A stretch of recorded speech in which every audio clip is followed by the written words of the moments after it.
Ayun, mapagpalang umaga sa inyong lahat. Ganun pa rin, napaka masyadong maulan dito sa aming lugar.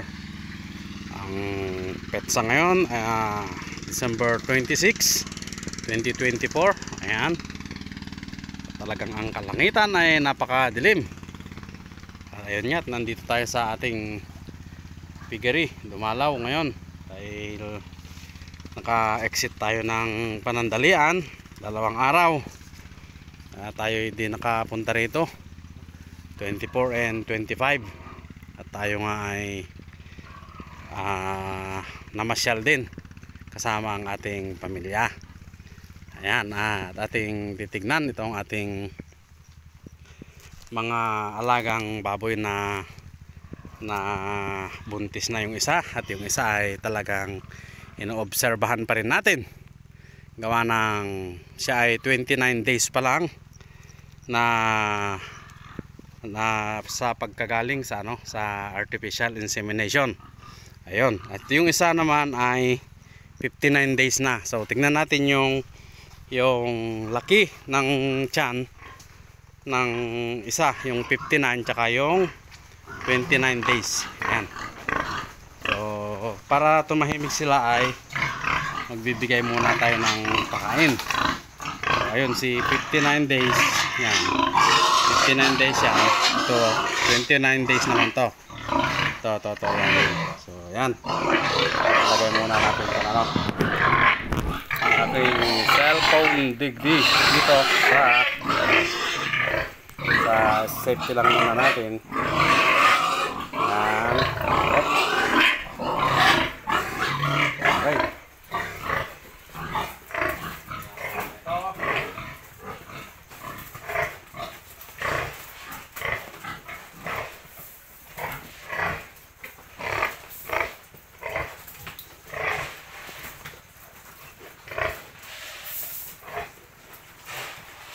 Kaunti lang sa ganun na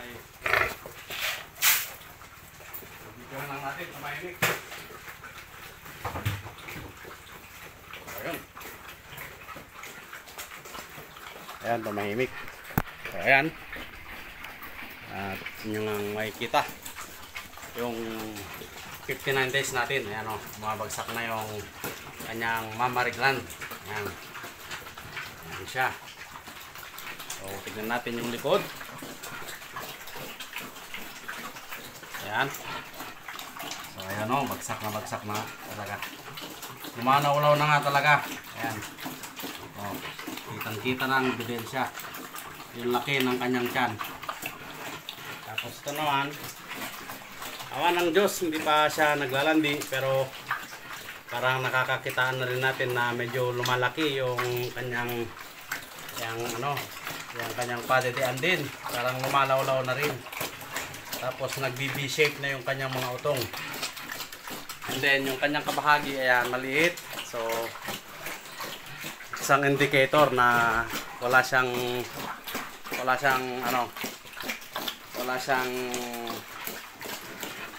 paglalandi na magaganap. So ayan siya. Ayan. Ayan o. Ayan, kitang-kita. Kitang-kita guys. Ayan o. Bagsak na. Okay. Ayos. Ayan.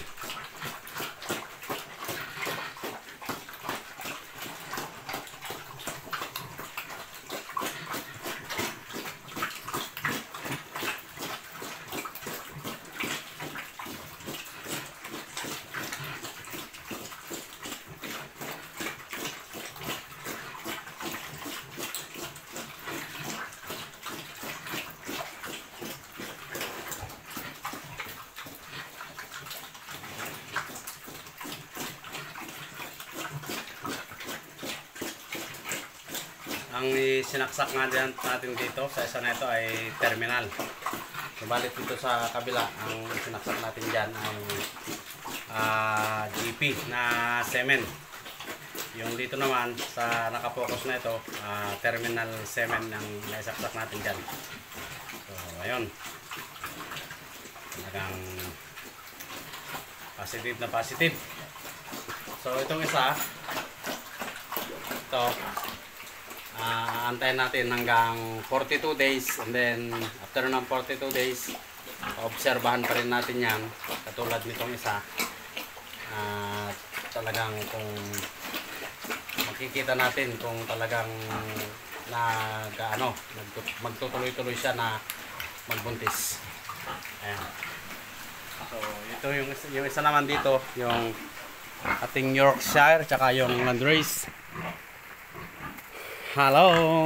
Ayan sila. Ayan. Ayan.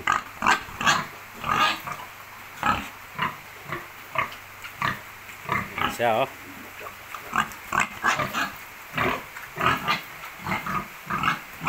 Halos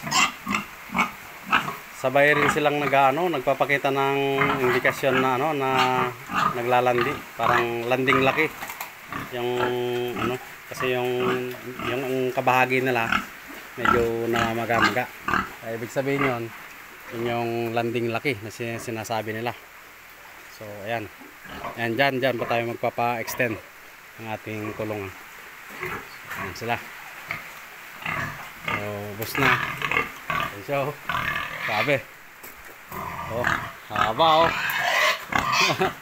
Grabe, haba nan. Si Landrace. Ito si Yorkshire naman to. Malupit din.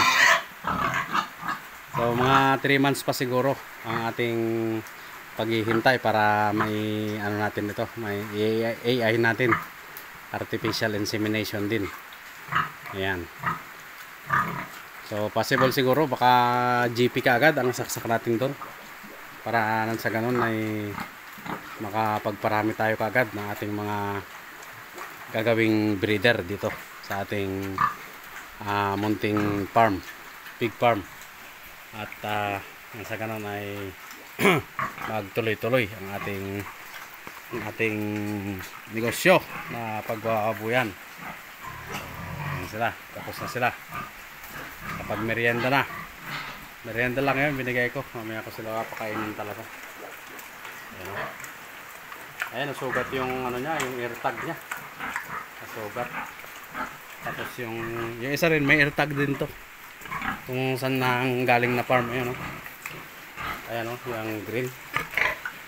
Ayan, air tag niya. Tapos ito. Ayan oh. Ito. May air tag din to. Wala naman. Ayan. Ito yung isa. May air tag din yan.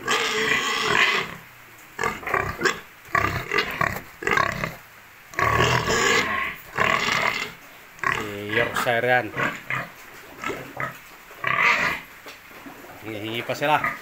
Mamaya ko na kayo pakainin. Ako naman nang kakain muna. Di pa ako nag-lunch. So ayan. Ayan guys, at talagang solid na solid itong isa na to. Oh. Grabe.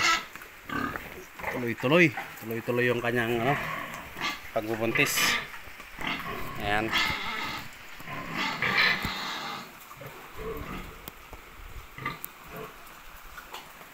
Yun. Grabe oh. Talagang kahit sa malayuan kitang-kita na talaga yung ebidensya na siya ay nagbubuntis na.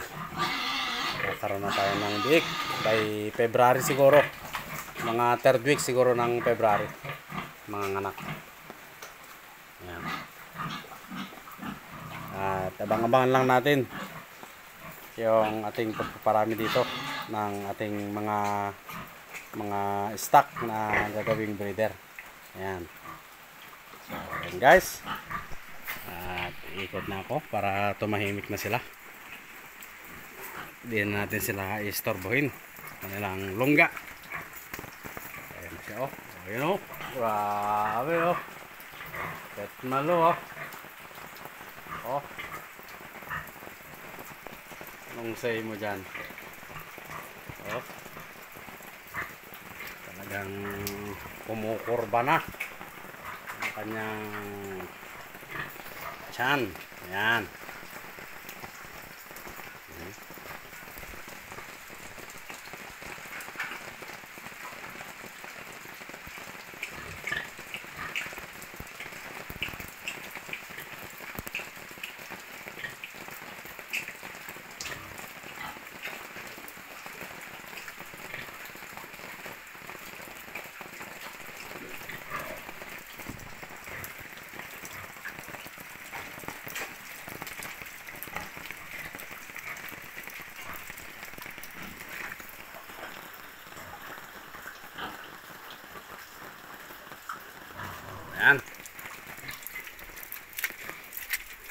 Ayan, may mga tanim tayo dyan.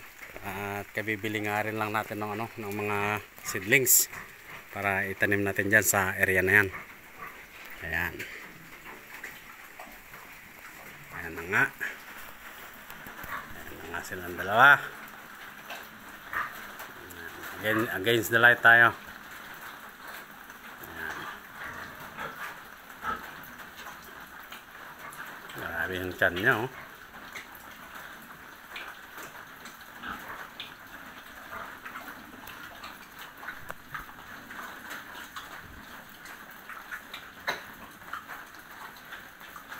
Malapit yan dito.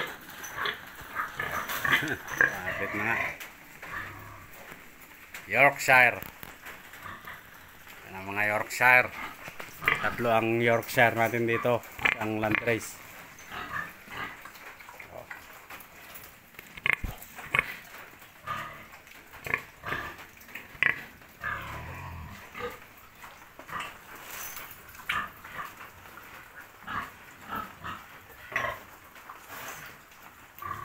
Possible, buntis na rin talaga yun. Maano na yung kanyang mamariglan din. Talagang bumubukol. Ayan.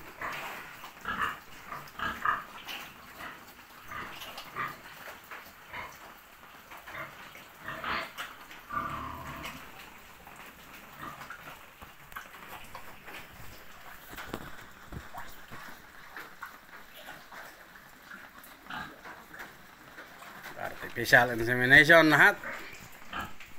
Pero soon magkakaroon rin ako ng sarili kong board dito.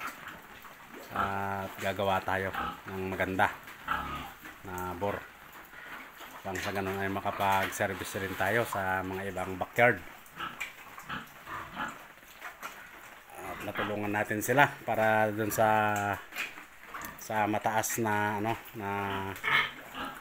mataas na lahi ng mga baboy para hindi sila nalulugi sa feeds na pakain sila ng pakain. Dami nilang pinapakain, ngunit napakabagal naman lumaki dahil grabe, hindi lang chapsoy siguro yung naalaga nila, kung hindi pang pinakbet pa.